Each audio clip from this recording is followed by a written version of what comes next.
மகிமைப்படும்படியாய் ஒப்புக் கொடுக்கிறோம். இயேசுவின் நாமத்தில் பிதாவே, ஆமென். ஆண்டவராய் இயேசு கிறிஸ்துவின் நல்ல நாமத்தினால உங்கள் எல்லாரையும் அன்போடு வாழ்த்தி வரவேற்கிறேன். கர்த்தர் நல்லவர், அவர் கிருபை என்றும் உள்ளது. ஆமென். இன்றைக்கு நாங்கள் வேதத்தை கவனித்து பார்க்க போறோம். ஒரு தலையங்கத்தை வச்சு கொள்வோம். இன்றைக்கு நாங்கள் பார்க்க போகிற ஒரு தலையங்கம் மனச்சாட்சியை குறித்து பார்க்க போறோம். என்னத்தை குறித்து? மனச்சாட்சி, சாட்சி. ஓகே, அதை குறித்து நாங்கள் கவனிப்போம். ஒரு சில வசனங்களை வாச்சு அதில் இருக்கிற காரியம் என்ன வேதம் சொல்லுது அதை குறித்து பார்ப்போமா? சரி, முதலாவது நாங்கள் ரட்சிக்கப்படும் போது எபேசியர்ல பைபிள் ஒரு வசனம் சொல்லுது. எபேசியருக்கு பவுல் சொல்லுகிறார், அக்கிரமங்களினாலும் பாவங்களினாலும் மரித்தவர்களாகிய உங்களை உயிர்ப்பித்தார். அப்படிதானே சொல்லுது. அப்படி என்றா உயிரோட இருந்த மனுஷருக்கு தான் சொல்றார் பவுல், செத்தாக்களும் சொல்லல. அப்ப அக்கிரமங்களினாலும் பாவங்களினாலும் மரித்தவர்களாய் இருந்த நம்ம உயிர்ப்பிச்சாருன்னா அங்க சரீரத்தை பற்றி என்ன செய்யல, சொல்லல. அப்ப வேற ஏதோ ஒன்றை சொல்லுகிறார் என்றால் அங்க என்னத்தை பற்றி சொல்லுகிறார்னா ஆவியை பற்றி சொல்லி இருக்கிறார். முதலாவது ரட்சிக்கப்படுகிறது ஆவி. எங்களுக்கு ஆவி, ஆத்மா, சரீரம் இருக்குது.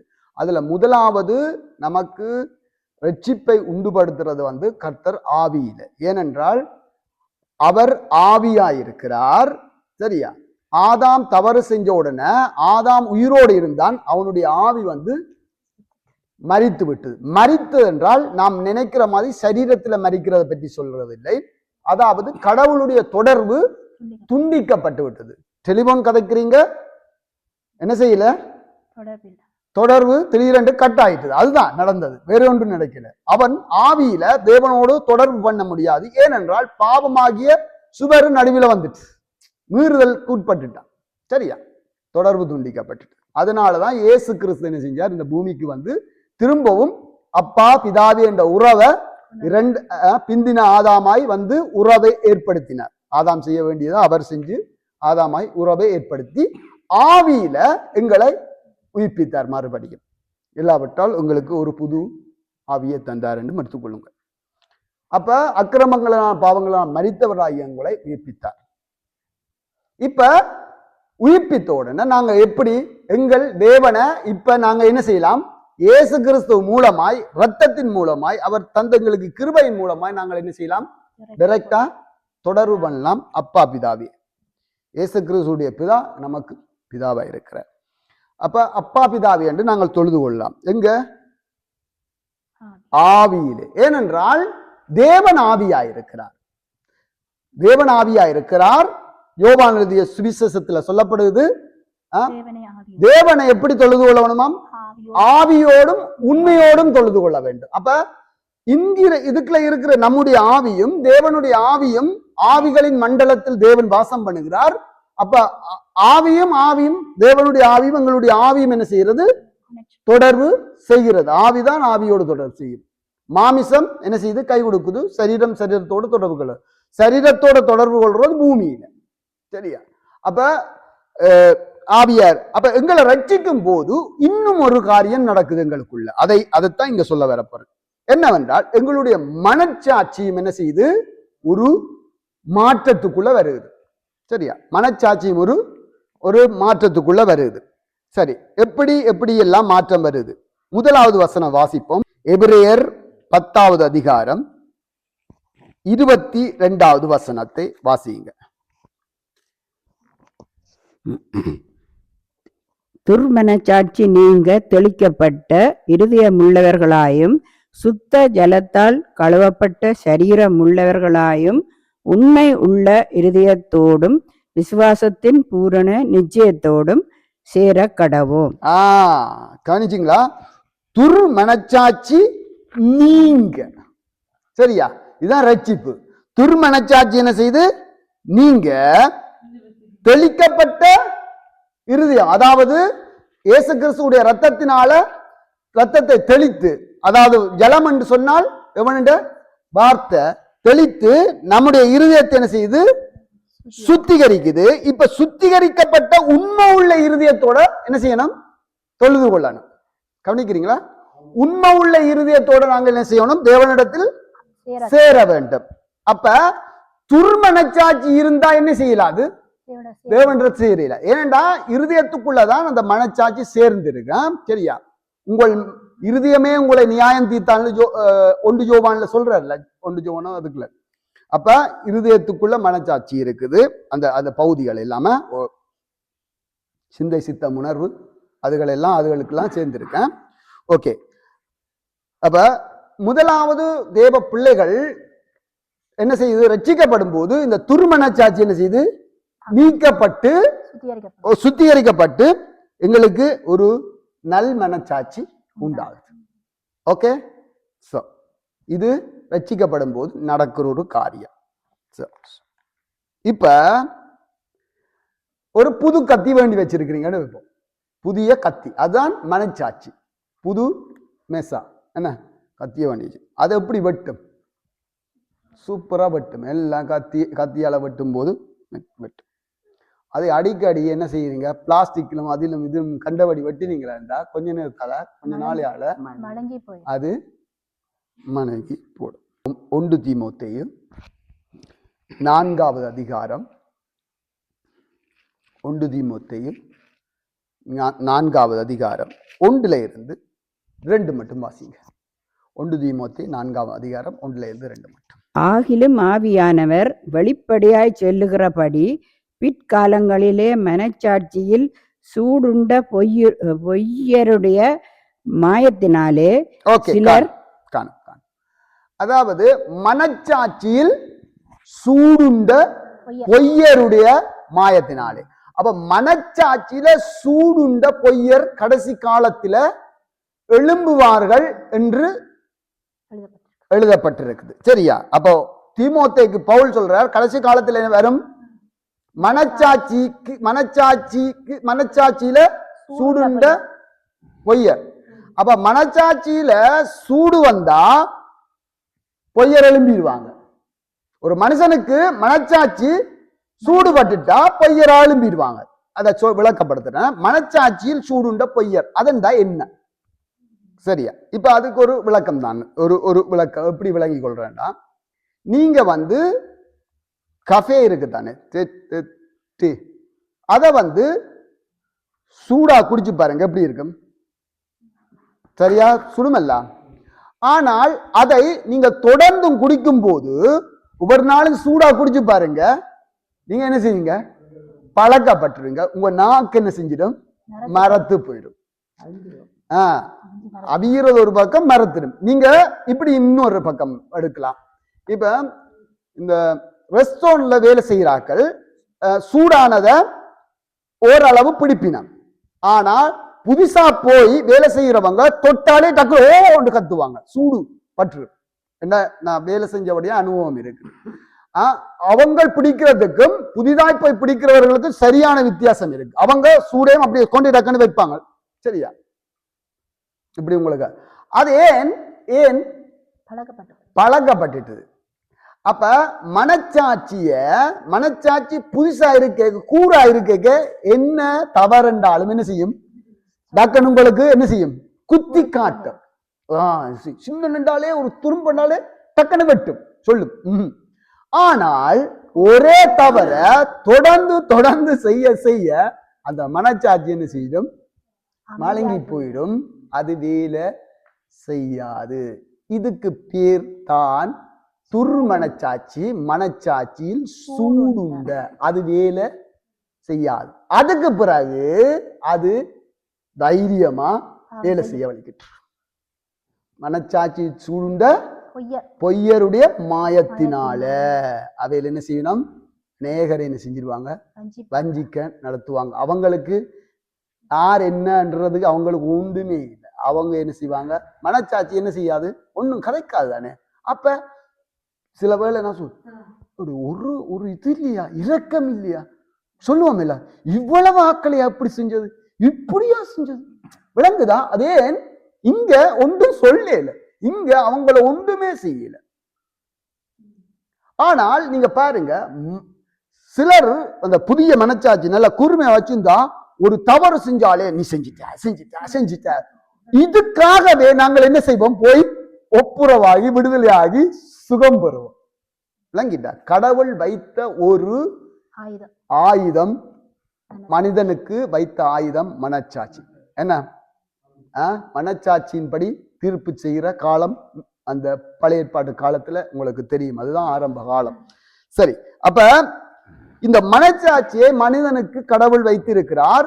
வேற பிள்ளைகள் அது ரட்சிக்கப்படும் போது அந்த மனச்சாட்சி துர்மனச்சாட்சி முதல்ல என்ன செய்வோம், எங்களுக்கு தெரியும், எல்லாம் திருப்பி திருப்பி செஞ்சிருப்போம். இப்ப என்ன செய்யுது, இந்த துர்மனச்சாட்சி நீங்கி ஆண்டவருடைய வசனத்தினால கழுவப்பட்டு ஆவியினாலே கழுவப்பட்டு இப்ப சுத்தமான மனச்சாட்சி இருக்கு. இந்த மனச்சாட்சிய என்ன செய்யக்கூடாது, ஒருவரும் துர்மனச்சாட்சி ஆக்கக்கூடாது. இல்லாவிட்டால் சூடுண்ட பொய்யர் மாதிரி மழுங்கி போக பண்ணக்கூடாது. அப்ப மனச்சாட்சி முக்கியம் இல்ல? என்ன? ஓகே, இன்னொரு வசனத்தை வாசிக்க போறோம். இந்த மனச்சாட்சி இல இன்னொருவர் சேர்ந்து இருக்கிறார். அவர் யார் என்று பார்ப்போம். ரோமர் 8:16 வாசிங்க. ரோமர் 8:16. இந்த மனச்சாட்சி மட்டும் வேலை செய்யறது இல்ல, இன்னொரு காரியமும் சேர்ந்து வேலை செய்யுது. பார்ப்போம் யார் என்று பார்ப்போம். அவர் இன்னொரு பேரும். ரோமர் 8:16. நாம் தேவனுடைய பிள்ளைகளாய் இருக்கிறோம் என்று ஆவியானவர் தாமே நம்முடைய ஆவியுடனே கூட சாட்சி கொடுக்கிறார். சாட்சி என்று வருதுல்ல, அதுதான் மனச்சாட்சி. சாட்சி சொல்லுது, இவர் குற்றவாளி, இவர் சுற்றம் உள்ளவர், நல்லவர். இந்த மனச்சாட்சியோட சேர்ந்து ஆவியானவர் என்ன செய்யறார், நீ ஒரு தேவனுடைய பிள்ளை இல்லாவிட்டால் ஏதோ என்ன செய்யற, அவர் அங்க இருந்து எழுப்புறார் குரலை. மனச்சாட்சி உடனே கூட சாட்சி. அப்ப மனச்சாட்சி சுத்தமா தானே வச்சிருக்கணும். துருப்படுத்தினா என்ன செய்யாது, அவர் சாட்சி இட முடியாது. அப்ப மனச்சாட்சி உடனே சேர்ந்து ஆவியானவர் தாமே சாட்சி இடுகிறார். சோ அப்ப கவனிங்க, இன்னொரு காரியத்தை நான் சொல்லித்தரேன், இதையும் கவனிச்சு கொள்ளுங்க. அப்ப ஆவியானவர் சேர்ந்து மனச்சாட்சியோட நமக்கு சாட்சி இடுகிறார். இந்த மனச்சாட்சி என்றது இருக்குத்தானே, மனச்சாட்சி அது எப்படி எல்லாம் பேசும் என்றால், அது நீங்க அறிஞ்சதும் நீங்க படிச்சதும் கண்டதும் இவைகளை வச்சுத்தான் உங்களோட பேசும். படிவா கேளுங்க. நீங்க அறிஞ்சு கொள்வீங்க தானே, இது தவறு, இது பிழை, இது சரி என்று. நீங்க கண்டது பார்த்திருப்பீங்க தானே, பார்த்தது நீங்க படிச்சது, நீங்க படிச்சிருப்பீங்க தானே, பைபிள்ல படிச்சிருப்பீங்க, என்னென்ன புத்தகங்கள்ல படிச்சிருப்பீங்க. அதுகளை வச்சுத்தான் இந்த மனச்சாட்சி உங்களோட கதைக்கும். சரியா? மனச்சாட்சி கதைக்கும். ஆனால் அத அறியாத காரியமும் இருக்கும் தானே, தவறுகள். விளங்குதான்? அறியாத காரியம் நீங்க படிக்காம பார்க்காம இருக்கிறது, அதுக்குத்தான் பரிசுத்தாவியானவர் தேவை. விளங்கிட்டுதா? பரிசுத்தாவியானவர் இணைஞ்சாத்தான் அந்த மனச்சாட்சியோட என்ன செய்வார், நீ படிச்சிருக்க மாட்டீங்க சிலதுகளை, எனக்கு நான் கதைச்சதில் ஏதோ ஒரு தவறு வந்துட்டு போல இது மனச்சாட்சி பேசாது. இந்த ஆவியானவர் தான் மனச்சாட்சியுடனே பேசுவார். இது படிச்சு புத்தகத்துல எடுத்திருக்க முடியாது. எடுத்திருக்கலாம், எடுக்காம முடியலாம். நான் சொல்றது விளங்குது தானே உங்களுக்கு? அதாவது நீங்க படிக்காமல் அறியாமல் பார்க்காமல் இருக்கிறவர்களை தெரியாததுகளை சொல்லி தருகிறவர் மனச்சாட்சியுடனே சாட்சியிடுகிறவர், சொல்லுறவர் நமக்கு இந்த ஆவியானவர். விளங்கிட்டுதான்? மனச்சாட்சி தெரிஞ்சதையும் அறிஞ்சதையும் படிச்சதையும் கற்றுக்கொண்டதையும் மட்டும் வச்சுத்தான், நியாய பிரமாணத்தின்படி படித்து கற்று இல்லாட்ட பார்த்து கேட்டதை வச்சுத்தான் என்ன செய்யும், சாட்சி இடும். சில வேளைகள்ல மனச்சாட்சி கூட நமக்கு நம்முடைய கலாச்சாரங்களை படிச்சிருக்கு, அது கூட கலாச்சாரத்தை விட்டு வெளியில போகக்கூடாது. ஆனால் விளங்குதா உங்களுக்கு, பெண்கள் இப்படித்தான் செய்யணும், ஆண்கள் இப்படித்தான் செய்யணும், கலாச்சாரத்தின்படி அந்த மனச்சாட்சி படிச்சிருக்கு, அது அந்த எல்லையை விட்டு போக விடாது. ஆனா இந்த ஆவியானவர் இருக்கிறார் தானே, ஆவியானவர் தான் என்ன செய்வார், இந்த மனச்சாட்சி உடனே சாட்சியிடுவார், நம்மோட இடப்படுவார். பாருங்க, நான் சொல்லி உங்களுக்கு தந்தேன்னு தெரியல, அது பேதுரு ஒரு தரிசனத்தை பார்க்கிறார், வானத்திலிருந்து ஒரு கூட இறங்கி வருது, அதுக்குள்ள எல்லா சகல பூமியில இருக்கிற மிருகங்கள் எல்லாம் பறவைகள் எல்லாம் இருக்கு. பைபிளின் படி அதை என்ன செய்யக்கூடாது? சாப்பிட கூடாது. மனச்சாட்சி சொல்லுது சாட்சிடு சாப்பிடக்கூடாது. நீ பைபிள் படிச்சீங்களா? இப்ப அங்க இருந்த ஒரு குரல் கேக்குது, என்ன? சாப்பிட சொல்லி அடிச்சு புசி. விளங்கிட்டா? இப்ப விளங்குதா? விளங்குதா? 2 வருஷம். இப்ப யாருக்கு இடம் கொடுத்தார்? 2 போராட்டம் வருது. இப்ப என்ன, அம்மா அப்பா எல்லாம் சொல்லி தந்த வினமே இப்படித்தான் செய்யணும். விளங்கிட்டா? விளங்கிட்டா? எல்லாரும் சொல்லி தந்த பெரியாக்கெல்லாம் சொல்லி தந்த வினம் தானே. விளங்குதா? ஆனா ஆவியானவர் அதுக்குள்ள சொல்லுறார், நீ எழுந்து அடிச்சு பூசி. அது இல்ல, அதுன்ற அர்த்தம் உங்களுக்கு தெரிந்தானே. புறஜாதிகளுக்கு சுவிசேஷம் அறிவிக்கிற ஆவியானவர் சொல்றார், ஒன்றுக்கும் நீ சந்தேகப்படாமல் எழுந்தி போ. இப்ப யார்ட்ட சத்தத்துக்கு அந்த விளங்குதா? செவி கொடுக்கிறார் ஆவியானவருடைய சத்தத்துக்கு. அந்த மனச்சாட்சி உடனே ஆவியானவர் செவிகள்ல பேசுறார். பேசும்போது அவர் அதுக்கு விட்டு கொடுத்து போறார். விளங்கிட்டா அந்த பாடம்? ஓகே, இது நல்ல ஒரு சம்பவம். இந்த நல்ல 2 தீட்டி வச்சுங்கள். அந்த அழகா பேசுறது நமக்கு தெரியும். இந்த கலாச்சாரங்களோடு கலந்திருக்கும் போது, ஆக்கள் அந்த பாரம்பரியமா செய்து வர்றதோட விலகும் போது சரியான கஷ்டமா இருக்கும். உங்களுக்கு தெரியும். இது எல்லாம் நம் சொல்ல வேண்டிய அவசியம் இல்லை, உங்களுக்கு நிறைய தெரியும். இவைகள்ல இருந்து ஆவியானவர் சொல்லுகிற அந்த மனச்சாட்சியுடனே சொல்லுகிற நிறைய ஆக்கள் சொல்லி நம் மனச்சாட்சியின்படி செய்கிறேன் சொல்லுவீங்க இல்ல? பாக்குறீங்க, நான் இந்த மனச்சாட்சியின்படி.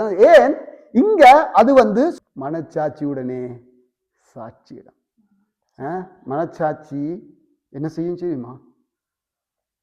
சரியான குத்தி கொண்டிருக்கேதான் யார் போய் சுத்தார் தெரியுமா? யூதாஸ் கரியோத்து போய் சுத்தார். அது பொல்லாத ஒரு வேலை பார்க்கும் உங்களை. இல்ல சிலாக்கள் தற்கொலை. ஒருவருக்கு தீங்கு செஞ்சா அது நீ செஞ்சுட்ட உண்டு உலக தாக்களை எல்லாரையும் தான் கரைச்சல் படுத்தி கொண்டிருக்கும். சரியா? அப்ப அவங்க தாங்க இல்லாம என்ன செய்வாங்க? தற்கொலை செய்வாங்க, இன்னொன்று செய்வாங்க. அது அடுத்தது உன்னை இப்படி சொல்லிட்டாங்க, பழிவாங்க. என்ன பேசுது? இருந்து கதைச்சு கொண்டிருக்கு. அதோட பிசாசும் சேர்ந்துட்டா இன்னும் சேர்ந்து கதைக்கும். அதுதான் துர்மனச்சாட்சி. அதுக்குத்தான் ஆண்டவருடைய ரத்தம் தேவை. விளங்கிட்டா? ஆண்டவருடைய ரத்தம் தான், ஆண்டவருடைய வார்த்தை தான் என்ன செய்யுது? அந்த சுத்திகரித்து நல்ல மனச்சாட்சியை கொண்டு வருது. ஆமென், ஆமென். 1 தீமோத்தேயு 3ஆம் அதிகாரம் 9வது வசனத்தை வாசிங்க. 1 தீமோத்தி 3:9. விசுவாசத்தின் இரகசியத்தை சுத்த மனச்சாட்சியிலே காத்து கொள்ளுகிறவர்களாயும் இருக்க வேண்டும். எந்த மனச்சாட்சியில காத்து கொள்ளட்டாம்? சுத்தமான மனச்சாட்சியில. என்னத்தை காத்து கொள்ளட்டாம் தெரியுமா? விசுவாசத்தின் ரகசியம். அங்க சுவிசேஷத்தை குறிச்சு சொல்லுது, வெளிப்பாட்டை குறிச்சு சொல்லுது. அதை காத்து கொள்ளுங்க. எண்ணத்துல? சுத்தமான மனச்சாட்சியில. சரி, இன்னொரு வசனம் வாசிப்போம். இன்னொரு வசனம் 1 தீமோத்தேயு 1:5 வாசிங்க. கற்பனையின் பொருள் என்னவெனில் சுத்தமான இருதயத்திலும். திருப்பி சொல்றேன், கற்பனையின் பொருள் என்னவெனில் சுத்தமான இருதயத்திலும் நல் மனச்சாட்சியிலும் மாசற்ற விசுவாசத்திலும் மாயமற்ற விசுவாசத்திலும் பிறக்கும் அன்பே. விளங்குதா? இந்த 3ஐயும் மிக்சர்ல போட்டு அடிச்சிட்டு, கேக்குதா? ஆப்பிள் பழம் போடுறீங்க. என்ன ஆப்பிள் பழம் என்ன போடுறீங்க? பைனாப்பிள். என்ன ஆப்பிள் போடுறீங்க? விசுவாசம். அடுத்த ஆப்பிள் என்ன? அடுத்த என்ன? பனானா, வாழைப்பழம் போடுறீங்க. அது என்ன? சுத்தமான இருதயம். நல்மனச்சாட்சி. அந்த எல்லாத்தையும் மிக்சர்ல ஒரு அடிச்சிட்டு வர்ற ஷாஃப் என்ன? யூஸ் தான் என்ன? அன்பு. இந்த அன்பு வர வேணுமெண்டா என்ன செய்யணும்? இந்த மூன்று தானே, சுத்தமான இருதயம், சுத்தமான இருதயம், நல்மனசாட்சி, நல்மனச்சாட்சி, மாயமற்ற விசுவாசம். மாயமற்ற விசுவாசம். பாத்தீங்களா, இந்த மூன்றும் கலந்து மிக்சர்ல போட்டு அடிச்சு குடிக்க தான் அன்பு, உண்மையான அன்பு. உண்மையான அன்பு வரும். விளங்கிட்டா? அந்த மூன்றும் இருக்கணும். நல்ல சுத்தமான இருதயம், சுத்தமான இருதயம், நல்ல மனசாட்சி, மனச்சாட்சி. ஒருவரோட கதை கேட்க ஒன்றும் எனக்கு உங்களுக்கும் இல்ல, ஒரு குறுகுறுப்பு கரகரப்பு கிளீன் சிலாக்க சொல்லு. நான் ஒரு திறந்த புத்தகம். எல்லாத்தையும் வெளியில சொல்லிடுவேன். அது வெளியில சொல்றது அவ சொல்லி தள்ளிட்டு போயிடு அப்படி சொல்றாக்களும் இருக்கணும். ஓகே, அடுத்தது மாயம் அற்ற விசுவாசம். இந்த மூன்று சேர்ந்து உண்டை கொண்டு வருது. என்னத்தை? அன்பை கொண்டு வருது. பாத்தீங்களா? அதுக்குள்ள மாயமற்ற விசுவாசம், நல் மனச்சாட்சி சேருது. நல்ல மனச்சாட்சியிலான்னு உருவாகுது என்ன? அன்பு. வணங்கிட்டா? அன்பு உருவாகுதா? நல் மனச்சாட்சி இருக்குது என்றதை நீங்க எடுத்துக்கொள்ளலாம். சரி, கடைசியா ஓகே, கடைசியா வாசிப்போம். 1 தீமோத்தேயு 1 அதிகாரம் 19வது வசனம். 1 தீமோத்தேயு 1 அதிகாரம் 19வது வசனம். இந்த நல் மனசாட்சியை, இந்த நல்ல மனச்சாட்சியை சிலர் தள்ளிவிட்டு, சிலர் என்ன செய்யணுமா? தள்ளி விட்டுட்டு விசுவாசமாகிய கப்பலை சேதப்படுத்தினார்கள். விளங்கிட்டதா? சேதப்படுத்தினார்கள். நல்ல மனச்சாட்சிய தள்ளி விட்டீங்களா இருந்தா அதுக்கு செவி கொடுக்கலையேண்டா நாம எங்க போய் பாதிப்பு வருகுது? விசுவாசத்துல பாதிப்பு வந்துடும். விளங்குதா? நம்முடைய கிறிஸ்தவ வாழ்க்கை விசுவாசம் தானே, அதுதானே விசுவாசம். அப்ப இந்த விசுவாசம் கப்பல் சேதப்பட்டுரும். விசுவாசம் சேதப்பட்டால் ஒரு கப்பல் கடல்ல போகுது, அதான் விசுவாச கப்பல். என்ன பாடுவோம் இல்ல, விசுவாச கப்பல் ஒன்று செல்கின்ற அந்த விசுவாச கப்பல் போகுது. நீங்க நல்ல மனச்சாட்சியை சேதப்படுத்திட்டீங்கன்னா ஓட்ட வந்துடுது. கப்பல் ஓட்ட வந்தா என்ன வரும்? கப்பல் ஓட்ட வந்தா என்ன வரும்? தண்ணி வரும். தண்ணி வந்தா என்ன நடக்கும்? ஒன்று, கப்பல் தாழ வலிக்கிட்டோம். கப்பல் தாழ வலிக்கிட்டால் அங்க இருக்கிற சரக்குகளை என்ன செய்வோம்? வெளியில் எறிய பார்ப்போம். விளங்குதா? அப்ப விசுவாசம் சேதமடைய நல்ல குணங்களை என்ன செஞ்சிருவோம்? எரிய தங்கிடுவோம் வெளியில. விளங்குதா? தள்ளாடுறது அவிசுவாச பேச்சுகள். விளங்குதா? அதுதான் நல்லதுகள் எல்லாத்தையும் என்ன செய்வோம்? வெள்ளனுகள் எல்லாத்தையும் தூக்கி எறிஞ்சிருவோம். குற கதை கவலைக்கிட்டுருவோம். என்ன விசுவாசம் இல்லையே? கர்த்தர் என்ன செய்கிறார்? நான் எத்தனை ஜபிச்சுட்டு. விளங்குதா? தள்ளாடுகிறோம். அவர்கள் மட்டும் இல்ல, பிறரையும் என்ன செய்வாங்க? சேதப்படுத்தி விட்டுவாங்க. விளங்குதா? குழப்புவாங்க. ஏனண்டா அந்த ஜோனா விளங்குதா? ஜோனா அந்த கதை உங்களுக்கு தெரியும் தானே. ஒரு ஜோனாவால என்ன செஞ்சு கப்பலில் இருந்த சரக்கும் கொட்டி ஆக்களின் கொல்ற கட்டத்துக்கு வந்துட்டு. விளங்குதா? அதுதான் நிலை. அதுதான் எண்ணத்தை நல்ல மனச்சாட்சி. ஒரு குரூப் இருக்குது. நீங்க ஒரு ஆள் அதுக்குள்ள நல்ல மனச்சாட்சி இல்லாமல் யூதாஸ் மாதிரி இருந்தால், விளங்குதா? யூதாஸ் எவ்வளவு மனசுக்குள்ள வச்சு கொண்டு முத்தம் செஞ்சிருக்கிறார். அவருடைய முத்தம் எப்படிப்பட்ட முத்தமா இருக்குது? ஒரு பொல்லாத இருதயத்தோட முத்தம் செஞ்சிருக்கிறார். விளங்குதா? ஆனா பவுல் என்ன சொல்லி இருக்கிறார்? பரிசுத்த முத்தம் தான் செய்ய சொல்லி. ஆனா இவர் என்ன முத்தத்தை கொடுத்திருக்காரு? விளங்கிட்டா? அப்ப அது என்ன? இங்க இடம் கொடுக்கல. நல்ல மனச்சாட்சி கதைக்க இடம் கொடுக்கல.